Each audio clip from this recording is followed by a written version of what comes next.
With the release of 2XKO as early access, the game is now available to more people than ever. From players completely new to fighting games to those experienced in the art of tank fighters, it can be easy to get overwhelmed by all the mechanics that the game throws at you. That's why I've done my best alongside Evo to put together a 2XKO guide that will get you from first opening the game to being prepared for your first competitive match. My name is Supernoon, 3-time Evo finalist, #1 ranked player in the closed beta, and 2nd place at Evo France for 2XKO. And this is my beginner tutorial for Riot's 2XKO.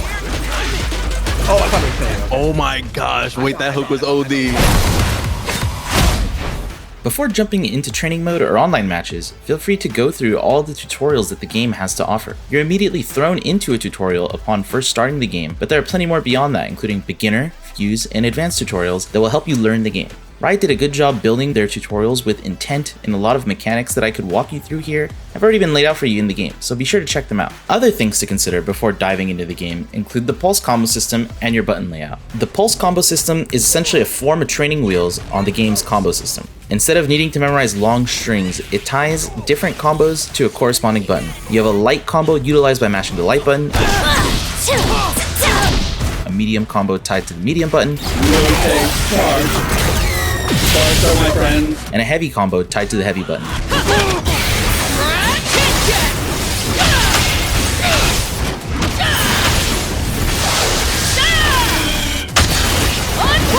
For the purposes of learning the fundamentals of the game, this will allow you to compartmentalize complex B&Bs and optimal punishes for a later time if that feels too complex for you right now. This also gives you the confidence to press buttons without having to worry about what comes next in a string. Another topic that frequently gets brought up while teaching new players in my stream is figuring out a control scheme that works for you. Most importantly, finding a location for the tag button that feels natural to you. I've seen this small change make or break a lot of people's enjoyment of the game, so don't be afraid to remove any hurdles that the control scheme may be presenting.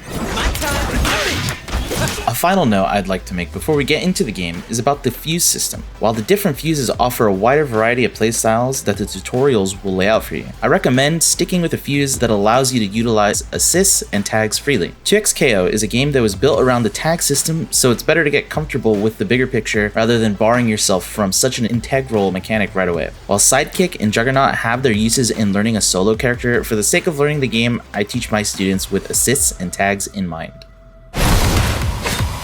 Alright, so you've gone through the tutorials, you've set up a control scheme that feels comfortable to you. Now we're ready to start playing. Wait, but Supernoon, which character do I pick? Ah yes, one of the most important aspects to a tag fighter and most common questions, how to assemble a team that works for you.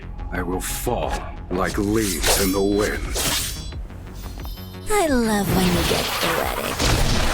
I find that the best approach to building a team is from one of two different ways. Option 1 is to understand what you want to do in the game. Do you want to be a zoner and stay away? Do you want to rush down and get in your opponent's face? Do you feel like a mid-range playstyle is better suited for you? Identifying what kind of style you enjoy is step 1 before you just start throwing random characters together. From there, you can choose a primary character and build a team around that goal. Maybe you're more of a zoner. Jinx with an assist that can take up space quickly like Echo has access to is a great pairing to enhance this kind of playstyle and keep your opponent zoned out. As opposed to a rushdown character like Vi, who is great at closing the distance with her sways and pressuring with her normals and speed. She struggles with being able to convert from her anti-air hits and stray hits from the air, making Echo a great pick for her because he offers easy ways to convert these stray hits. A second way to approach building your team is as more of a character specialist. Do you love Echo? Is Ahri your favorite champion? Have that character be your core and find a partner that elevates them. An example of this could be with my team. I really enjoy playing Echo and doing mix-ups with him, so I thought that Darius would be a great partner at enabling that kind of playstyle since he has assists that allow Echo to set up some of his better win conditions and overwhelm the opponent. The final piece of the puzzle to consider when building your team is the fuse that works best for you. Fuses allow your characters to interact in different ways and can help you be more effective in what your team is trying to do.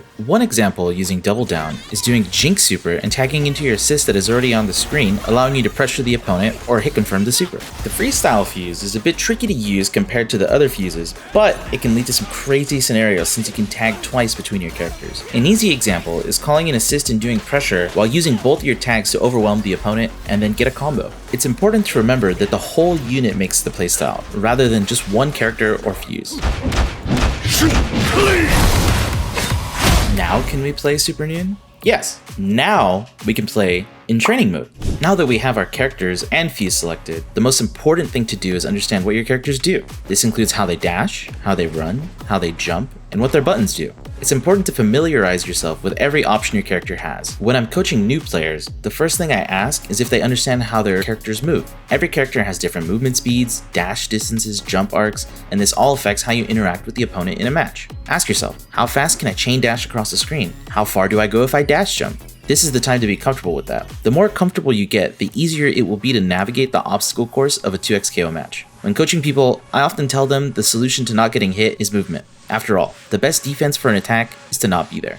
Additionally, learning what some of your defensive options are will improve your movement. For example, if you're trying to get away from an opponent, you have a couple of options. You can cancel a backdash into a low block with down back, you can cancel a backdash into a jump to create even more distance, or you can cancel a backdash into a button to punish your opponent advancing with a whiff button. Once you're comfortable with your character's movement, familiarize yourself with their moveset, learning not only which buttons do what, but also pay attention to the speed, the range, and the utility. Let's use Darius as an example here. Standing Light is his fastest button, and one of the more common buttons you'll find yourself hitting when the opponent is near you or you want to try and get out of their pressure. Crouching Medium is a pretty similar button to Standing Medium in the distance that it covers and that it's hard to whiff punish, except it's a low attack, so it can catch people walking back or jumping from a distance. Crouching Heavy is his main anti-air button. It covers a lot of space in front of Darius, and it's pretty easy to confirm into, and it leads to a lot of damage as well, and so on and so forth. Make sure to experiment with all of your favorite characters' buttons. Understanding things like the spacing of your anti-air are important to figure out. This also includes your character's special moves and their supers as well.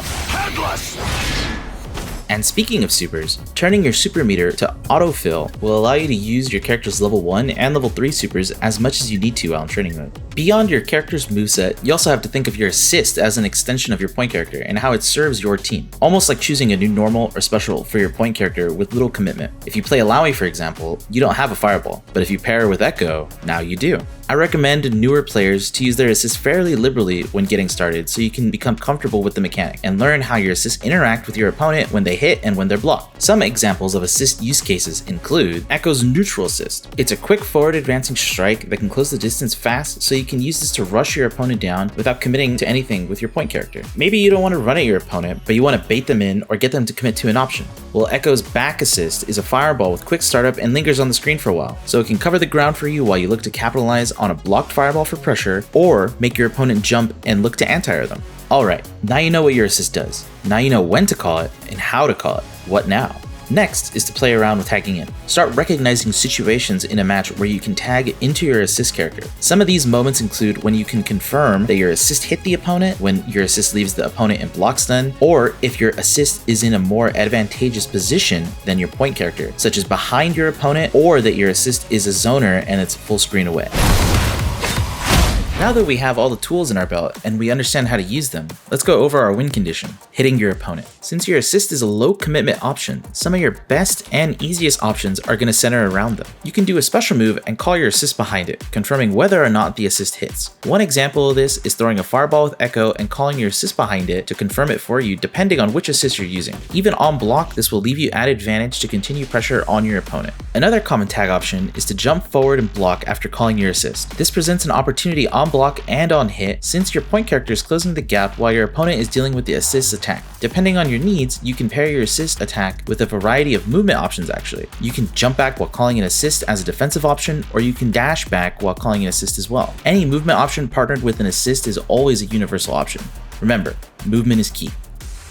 And that concludes my beginner tutorial for 2x KO, but is by no means the end of the journey. Once you have your fundamentals established, start diving into learning combos for your characters, start practicing punishes, and labbing your own setups. Tag fighters have a reputation of being complex and overwhelming, but they allow a ton of creativity and variety. Try playing new characters, playing around with different fuses, and most importantly, always remember to keep a learning mindset and have fun. I'm dead. Alright. GG's. If you'd like more tips from me, or you have other questions for me, you can find me at twitch.tv/supernoon or x.com/@thesupernoon. Make sure to sign up for BNS. That's a tournament we have every week over on my channel, startgg/noon. That's about it from me. See you guys later. Have a good one. Hope you guys have as much fun with the game as I have been. See ya.